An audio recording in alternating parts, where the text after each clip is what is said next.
খেয়াল রাখবেন। আর আমি যেটা বলবো যে আমার বাবাও যেটা ছিল আপনারা জানেন, সবাই চিনেন। তো আমার বাবা কিন্তু যে আমাদের যে আমরা যেসব স্কুলে পড়ছি সেসব স্কুলে আমার বাবা হেডমাস্টার ছিলেন, জানেন সবসময় বেশিরভাগ ক্ষেত্রে। মাঝে মাঝে আবার অন্য স্কুলেও আমাকে পড়তে হয়েছে।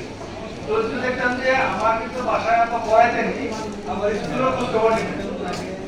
স্কুলে তো কোনো সমস্যা নেই, আমাদের স্কুলে যাও খোঁজ খবর নিতেন যে কি করতেছি, রেজাল্টটা কেমন। আপনারা শুধু ছেড়ে দেন না। আর মোবাইলের ব্যাপারে তো সবাই একটা নিষেধাজ্ঞা দিয়েছে।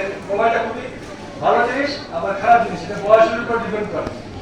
আরেকটা হচ্ছে যে সবার বাচ্চা একটু একটা ভালো জায়গায় নিয়ে যাওয়ার স্বপ্ন থাকে, ডাক্তার হবে, ইঞ্জিনিয়ার হবে, জজ হবে, ব্যারিস্টার হবে, পাইলট হবে।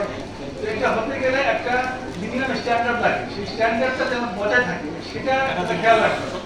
আপনার যদি চাপ না দেন বা স্বপ্ন না দেখান তাহলে তো বাচ্চা স্বপ্ন দেখবে না।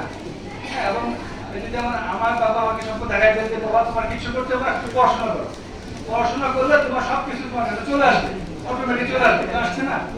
আমরা একটা অবস্থা আসছি কি পড়াশোনা ছাড়া, পড়াশোনা না করলে আমরা এখানে আসতে পারতাম, এই লেভেলে আসতে পারতাম? সম্ভব? তো তাহলে পড়াশোনার যে একটা ইম্পর্টেন্স, গুরুত্বটা, এটা তো তারপরে তো আপনার সামনেই, ওদের সামনে আমি আছি, তাই না? আরো অনেকে আছে, স্যাররা আছেন, আরো যারা সমাজে সব ভালো ভালো অবস্থানে আছেন। পড়াশোনা ছাড়া তেমন কেউ যেতে পারে না, শুধু ব্যবসায়ী ছাড়া। ব্যবসায়ী তো আলাদা ডিফারেন্ট থিং, আর পড়াশোনা আলাদা জিনিস।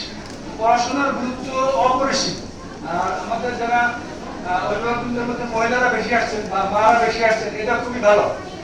শিক্ষিত মা বা সচেতন মা মানে সমাজের জন্য, পরিবারের জন্য খুবই জরুরি, খুবই জরুরি।